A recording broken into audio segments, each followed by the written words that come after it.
À 18 ans, je suis partie seule au Japon pour la toute première fois. Je pensais réaliser mon plus grand rêve. Mais la réalité, c'est que je me suis retrouvée coincée pendant 2 semaines dans une situation hyper malsaine. Récemment, il y a 2 choses qui ont tout changé. La première, c'est que ma grande sœur, elle a restauré un disque dur qu'on avait d'un ancien ordinateur familial. Et dessus, elle a retrouvé toutes les photos et les vidéos que j'avais prises pendant ce voyage-là en 2012. La deuxième, et qui n'est pas des moindres, c'est que j'ai été recontactée dans le cadre d'une affaire concernant mon ex-copain de l'époque, donc celui qui m'avait invité au Japon à ce moment-là. Vous l'aurez compris, dans cette vidéo, je vais beaucoup vous parler de mon ex-copain japonais. Évidemment, pour des raisons légales, je peux pas donner son prénom, je peux pas donner d'autres informations sur lui parce que c'est une personne qui est connue. Donc pour toutes ces raisons, tout au long de la vidéo, on va le surnommer H. Ça fait plusieurs mois que je prépare cette vidéo, que j'y pense tous les jours. Je suis hyper mal à l'aise d'en parler, mais franchement, c'est important. Vous allez voir à la fin, il y a un message que je tiens à faire passer. Bon, avant de vous raconter comment j'ai rencontré cette personne, j'aimerais bien vous parler du sponsor de cette vidéo, Saili.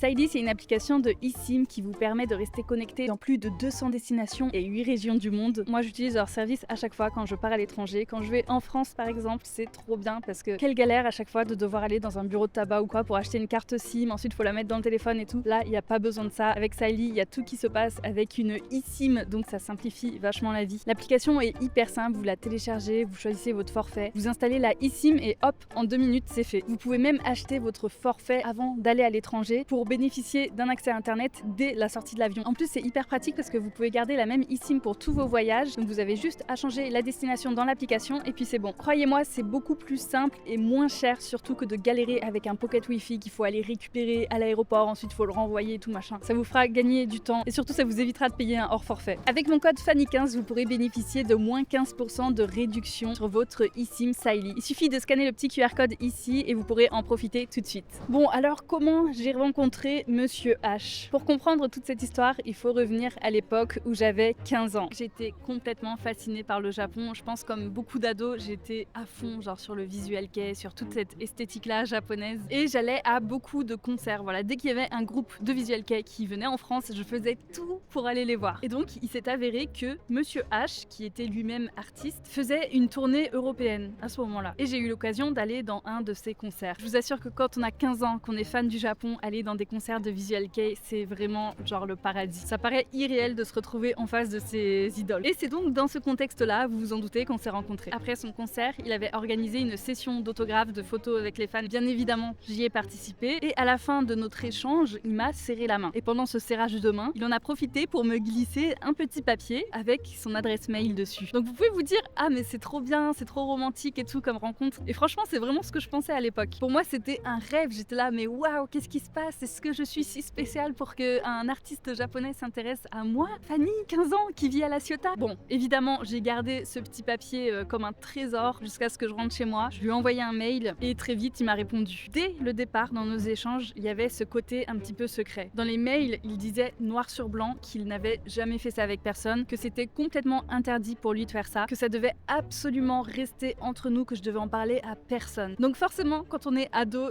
je vous laisse vous mettre à ma place. Tout de suite, ça m'a impressionnée. J'avais l'impression d'être voilà, dans une histoire un peu spéciale. J'avais l'impression d'être dans un drama. Sauf que maintenant, à mon âge, à 31 ans, je me rends compte à quel point c'était bizarre en fait. Ah oui, je me rends compte que j'ai oublié un détail qui est quand même assez important. Ce monsieur-là, il avait 27 ans. À 15 ans, moi, je me disais pas, tiens, c'est quand même bizarre qu'un homme de 27 ans essaye de créer un lien secret avec moi. Moi, je me suis juste dit, waouh! Une star japonaise qui s'intéresse à moi. Il connaissait mon âge, hein. C'était pas du tout quelque chose de caché, il en était très très conscient. Dans mes premiers messages, je lui ai dit clairement que j'étais encore lycéenne, voilà, que j'avais 15 ans et demi, que j'allais bientôt avoir 16 ans en été. C'était pas du tout quelque chose d'ambigu ou flou. Il me disait, ah ouais, pourtant t'as l'air tellement mature pour ton âge, on dirait que t'as 17, allez 19 ans même. À partir du moment où je lui ai donné mon jeune âge, il était limite encore plus intéressé et là il s'est engagé encore plus dans une conversation qui était plus connotée romantique. Je pensais que j'étais trop jeune et que du coup ça allait le faire fuir, ce qui aurait été normal. Il m'a rassurée en me disant que non, il fallait pas que je m'inquiète. De toute façon, il préférait les très jeunes filles. Il m'a même dit que l'âge n'avait pas d'importance. Enfin, voyons, c'est le cœur et l'âme le plus important. La nationalité, l'âge, ça ne compte pas. Bon, il y en a qui sont peut-être pas au courant, mais normalement, quand vous êtes adulte, quand vous avez 27 ans, vous êtes au courant que c'est pas du tout normal de contacter des mineurs. Et à la limite, même s'il s'en était pas rendu compte quand il m'a rencontrée, au moment où je lui ai dit par mail Il aurait dû dire stop en fait, voilà. Ça aussi avec du recul, aujourd'hui j'en rigole mais c'est ultra révélateur des prédateurs. Parce que clairement, hein, quand vous avez un adulte qui est face à une ado et qui commence à effacer verbalement la question de l'âge, il est déjà en train de déplacer les limites. À l'époque, moi évidemment avec mon regard de jeune fille, je voyais pas ça. J'étais très naïve. Je vivais dans une petite ville à La Ciotat, j'avais jamais eu de petits copains. Donc voilà, ça c'était vraiment tout nouveau pour moi. Il me disait que j'étais très spéciale, qu'il parlait pas comme ça avec les autres personnes. En gros qu'il avait trouvé la femme de sa vie. Voilà, c'est très bizarre, c'est très malaisant de dire ça. À un moment donné, il disait même qu'il était allé voir une médium au Japon pour poser des questions à mon propos pour savoir si j'étais quelqu'un de bien ou pas et que la médium lui avait dit que j'étais une fée. Voilà. Je vous apprends quelque chose, je suis une fée. À ce moment-là, il m'a fait sa proposition pour savoir si je voulais bien être sa petite amie. J'ai accepté. C'était pas encore revu depuis, tout ça c'était juste par message et par appel aussi. Il y a eu beaucoup d'appels téléphoniques. Les mois ont passé, il a écrit des chansons pour moi. Bon, il s'est avéré plus tard qu'apparemment j'étais pas la seule pour qui il écrivait ça, mais bon, on y reviendra un petit peu plus tard. C'était des chansons avec des paroles vraiment très passionnelles, très intenses. Et encore une fois, quand on a 15 ans, on lit pas ça comme on le lirait quand on a 30 ans. Vraiment, aujourd'hui, je suis cringée, je trouve ça d'un cringe, c'est terrible. Moi à ce moment-là je me disais waouh, il est vraiment à fond et tout, c'est trop bien. Et en fait je voyais pas qu'il y avait une espèce de mise sous cloche émotionnelle à ce moment-là. Le fait qu'un homme adulte comme ça se projette autant, soit aussi passionné d'une jeune fille, c'est bizarre. Et d'ailleurs ça me fait penser aux artistes français de l'époque qui ont écrit des chansons aussi sur les jeunes filles. Voilà, c'est un petit peu la même vibe en fait.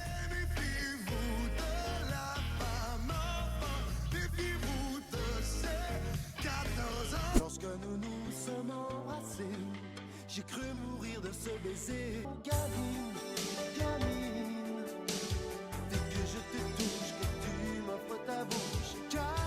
Bon, à 16 ans, il m'a invité une première fois au Japon. Ça pour moi, c'était littéralement le rêve ultime. Le Japon, vous le savez, si vous me suivez depuis longtemps, c'est mon obsession depuis que je suis plus jeune. Voilà, j'en ai même consacré toutes mes études. Vraiment, le Japon, c'est une passion. Donc en théorie, quand Monsieur H m'a proposé de m'offrir ce premier voyage au Japon, j'aurais dû sauter au plafond de joie. Surtout que moi, à l'époque, j'étais dans l'incapacité financière totale de pouvoir imaginer partir au Japon un jour. Je vivais avec mes deux grandes sœurs et ma mère. Elle était seule à s'occuper de nous et donc voilà, financièrement c'était un petit peu compliqué, donc c'était juste pas envisageable de partir au Japon en famille, c'était pas possible. Donc le fait que quelqu'un propose de m'offrir ce voyage-là, en plus qui était mon petit copain à distance, c'était juste le rêve en fait, c'était incroyable. Mais j'ai quand même eu un petit peu d'instinct à ce moment-là, j'ai ressenti de la peur. Voilà, ça devenait trop concret pour moi, j'ai eu peur. Aujourd'hui, je trouve ça quand même très parlant parce que même en étant fascinée, même en ayant trop envie d'aller au Japon, il y avait quand même déjà une petite partie de moi qui sentait que c'était peut-être pas super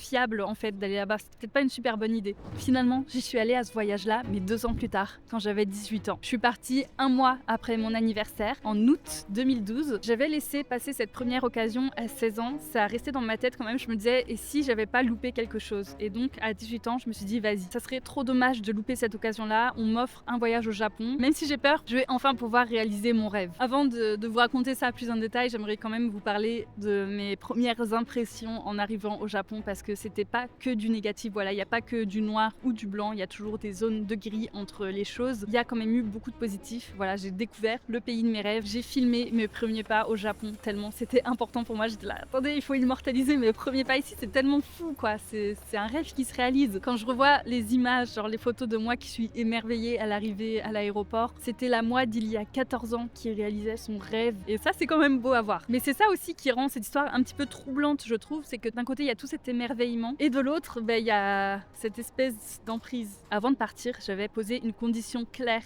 à Monsieur H pour mon séjour au Japon. J'étais OK pour rester chez lui un petit peu, mais j'avais vraiment besoin d'avoir mon espace intime où je pouvais me retrouver seule, respirer, voilà, me retrouver moi-même parce que impossible pour moi de rester avec quelqu'un que je connais pas très bien pendant 2 semaines. Impossible. Sauf qu'une fois arrivée sur place, évidemment, je me suis rendu compte que cette condition, cette limite n'avait pas du tout été respectée. En fait, j'allais vivre chez lui, dans la maison de son père, une maison très paumée au milieu des rizières, dans la campagne. Alors attention, j'ai vraiment rien contre la campagne japonaise, je trouve ça magnifique. Mais moi, à l'époque, pour mon tout premier voyage, dans ce contexte-là, c'était pas du tout l'image que je me faisais de Tokyo. Mais alors vraiment, pas du tout. Moi vraiment je fantasmais sur Harajuku, Shibuya, Omotesando. Enfin vous voyez vraiment le centre-ville de Tokyo, les gens hyper stylés et tout. J'avais trop envie de me faire des amis japonais. J'avais envie d'être en ville, de rencontrer des jeunes comme moi. Et là je me retrouvais isolée dans une vieille maison avec 2 hommes que je ne connaissais pas au milieu des rizières. La station la plus proche elle était genre à 20 minutes en voiture. J'avais pas internet,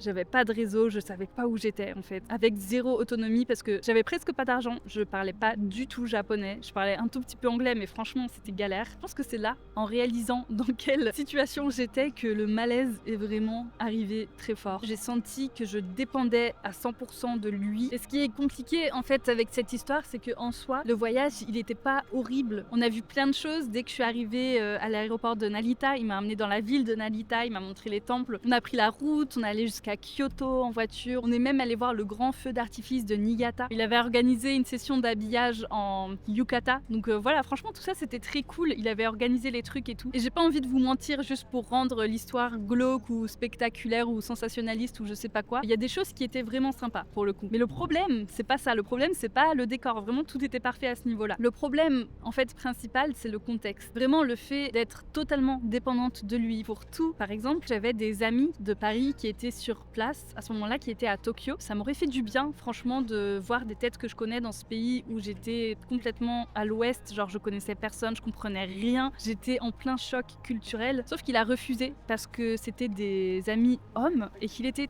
extrêmement jaloux. Je me suis sentie vachement isolée à ce moment-là. Je me suis dit oups, et j'ai aucun moyen de communication avec mes amis ou ma famille, donc en fait je suis livrée à cette personne. J'essayais vraiment d'être la plus gentille possible en fait pour être sûre que tout se passe bien, parce qu'en fait je n'avais aucune idée de si cette personne était fiable mentalement ou pas. Et ça, je pense qu'il n'y a pas beaucoup de gens qui vont le comprendre. En fait, quand vous vivez pas ce genre de situation, je peux comprendre que ce soit difficile de se l'imaginer. On a beau être dans un endroit magnifique, un endroit dont on a toujours rêvé, et pourtant se sentir profondément pas en sécurité quand on est dans ce genre de contexte-là. Il y a un truc, une petite anecdote qui peut prêter à rire aujourd'hui. J'ai hésité à vous en parler parce que c'est un petit peu intime tout ça. Pendant les 2 semaines, j'étais incapable d'aller aux toilettes. Et la raison est très bête. Les toilettes étaient juste à côté de sa chambre et du coup j'avais peur qu'il m'entende et que ça fasse du bruit. À cause de ça, j'ai commencé à éviter de trop boire de liquide, de trop manger. En fait, j'osais pas manger devant lui. Donc j'avais peur de manger, j'avais peur d'aller aux toilettes. Enfin, vraiment genre les besoins humains basiques, j'avais peur de les faire. D'ailleurs, j'ai eu des soucis plusieurs mois après. Au niveau des reins, je pense que pendant les 2 semaines au Japon, j'avais pas assez bu de liquide alors que vous savez, en août au Japon, il fait extrêmement chaud, il faut vous hydrater à fond. Ce que je n'ai pas fait, et donc j'ai eu des calculs rénaux. Donc je pense que ça s'explique en partie à cause de ce voyage-là où clairement je buvais pas assez. Tout ça pour dire que quand même votre corps, quand physiquement ça bloque, c'est pas pour rien. Moi en tout cas je le savais au fond de moi que c'était parce que je me sentais emprisonnée, ce besoin d'intimité. Je n'y avais pas le droit en fait, vu que j'étais H24 avec lui. En tout cas, je peux vous dire une chose, c'est que le moment où on s'est séparés, donc c'était le 14 août, à l'aéroport, j'étais super triste de partir. J'ai pleuré toutes les larmes de mon corps, mais c'était pas spécialement le fait de me séparer de lui, c'était vraiment le fait de partir du Japon. Le moment où on s'est séparés, j'ai ressenti un sentiment de soulagement et j'ai réussi à aller aux toilettes. Je me souviens... Aïe. Oh, thank you so much, so cute. Regardez, il y a un monsieur qui vient de me dessiner. Je m'y attendais pas du tout, c'est trop mignon. N'hésitez pas à aller le follow sur Instagram. Ce que je voulais dire, c'est qu'un beau souvenir en apparence peut très bien exister dans un contexte hyper malsain. Pendant des années, j'ai gardé ce souvenir-là comme quelque chose de très bizarre. Je connaissais personne qui avait vécu la même chose que moi. Être invité par une star japonaise, rester au Japon pendant 2 semaines en 2012, vraiment c'était quelque chose mais d'exceptionnel. Pour être honnête avec vous, j'étais fière d'avoir pu réaliser mon rêve, mais tout en gardant quand même ce sentiment un petit peu de malaise. Plus les années passaient, moins je le racontais parce que j'avais l'impression que c'était de plus en plus bizarre. Jusqu'au moment où 10 ans plus tard, j'ai été recontactée par une femme. Elle cherchait à savoir si moi aussi j'avais été en contact avec ce fameux Monsieur H quand j'étais beaucoup plus jeune. C'est là que j'ai commencé à comprendre que mon cas n'était pas du tout isolé en fait. Elle m'a expliqué qu'il y avait eu beaucoup d'autres jeunes filles et la manière dont elle m'a retrouvée d'ailleurs est très très étrange, je reviens là-dessus juste après. Donc il y avait beaucoup de jeunes filles, des japonaises comme des étrangères. On avait tous un petit peu le même profil, donc jeunes filles avec les cheveux longs, un petit visage enfantin avec beaucoup de récits qui se ressemblaient, des invitations, le même cadre de la maison à Chiba et par contre des histoires qui sont beaucoup plus graves dans certains cas. Donc comment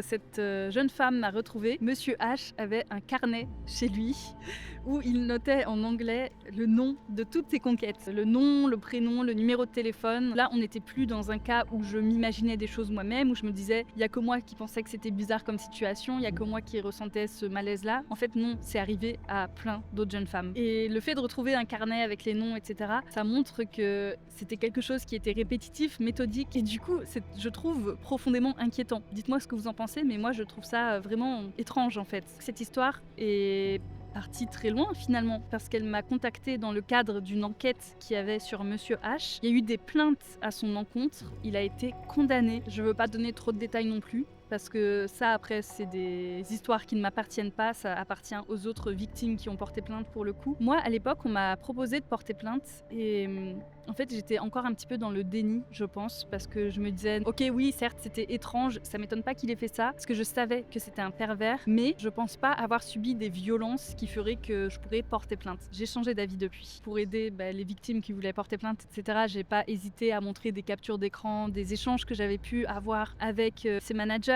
ou avec des personnes de son entourage. Il y a un monsieur qui travaillait avec lui à l'époque quand il faisait des tournées européennes. Ils faisaient partie un petit peu du même monde et il m'a dit qu'il voulait me parler de choses, que ce monsieur H préférait les jeunes filles parce qu'il avait ce sentiment de contrôle sur elles, que de base il avait aucun intérêt pour les jeunes femmes françaises mais qu'il était seulement intéressé par les jeunes filles japonaises type AKB48. Du coup il était très surpris qu'il soit intéressé par moi, sauf que je ne suis pas la seule blanche. Quand on regarde le petit carnet, voilà, il y a beaucoup de noms à consonnorité française, belge, etc. Je remercie ce monsieur de m'avoir ouvert les yeux aussi il y a quelques années du coup sur les intentions de monsieur H, qui apparemment déteste les femmes plus âgées parce qu'elles pourraient lui résister et qu'il déteste cela. Voilà, ce sont les mots de cette personne-là. C'est intéressant aussi parce qu'il me parlait des anciennes managers de monsieur H qui ont été horribles avec moi. J'ai le screenshot aussi, je vais vous montrer ça, je vais pas me gêner. Cette manager qui me disait que j'étais la seule fille qu'il avait invitée au Japon. Est-ce que je me rends compte de à quel point il a dépensé de l'argent pour me faire plaisir, qu'il avait été très sincère avec moi et qu'il méritait que je ne le lâche pas parce qu'il faut savoir que moi, après mon voyage au Japon et ce qui s'était passé, je me suis rendu compte que j'étais pas amoureuse de cet homme-là et que je préférais le quitter tout simplement. Selon leur dire, j'ai profité de son argent d'aller au Japon et je l'ai lâché derrière. Sauf que moi, c'était pas du tout comme ça. Je me suis sentie clairement piégée en arrivant au Japon. J'ai juste été traitée comme de la viande fraîche. En fait, moi, c'est vraiment le ressenti que j'ai eu. Et donc voilà, le fait qu'il y ait d'autres personnes dans son entourage qui me gueulent dessus comme ça, c'était pas spécialement bienvenu. En tout cas, malgré le fait que ce soit horrible de se rendre compte qu'il a fait ça avec d'autres jeunes filles et qu'il y en a qui en ont beaucoup plus souffert que moi, c'est pas quelque chose qui me fait du bien, je dirais même au contraire que c'est quelque chose de glaçant. Mais au moins, je me sens comprise et je suis pas seule. Aujourd'hui, j'avais envie de vous raconter cette histoire pour plein de raisons. Déjà parce que je pense que c'est important de remettre les mots sur quelque chose qu'on a vécu, quelque chose qu'on a eu tendance à minimiser pendant toutes les années. Ensuite parce que je pense qu'il y a d'autres filles qui ont vécu la même chose que nous et qui n'ont peut-être jamais réalisé qu'elles n'étaient pas seules. Il y a eu vraiment beaucoup de noms apparemment sur ce petit carnet et dont beaucoup de filles qui n'ont pas été contactées ni par la police ni par les autres filles qui étaient concernées, qui ont porté plainte. Donc voilà, si elles se reconnaissent dans mon histoire d'aujourd'hui, j'aurai un petit message pour elles à la fin de la vidéo. Et enfin, je trouve ça hyper important de parler de ces mécanismes-là pour les plus jeunes. Encore une fois, que ce soit vous qui peut-être êtes très jeunes, qui regardez la vidéo, ou si jamais vous êtes parents de jeunes, c'est important d'être conscient de ça. On peut très facilement se faire happer par quelqu'un de plus âgé qui nous fait sentir spécial. Souvent, c'est comme ça que ça commence. Surtout s'il a un aura, un statut d'artiste, une image qui paraît un petit peu inaccessible. Souvent, il y a des gens malheureusement qui en profitent. Voilà, c'est des histoires qui sont hyper connues. Je suis pas la seule à avoir vécu ça. Et ce n'est pas parce qu'il y a eu un beau voyage d'offert, c'est pas parce qu'il y a des cadeaux, des beaux souvenirs, des photos souriantes, etc. que le cadre est sain. Loin de là.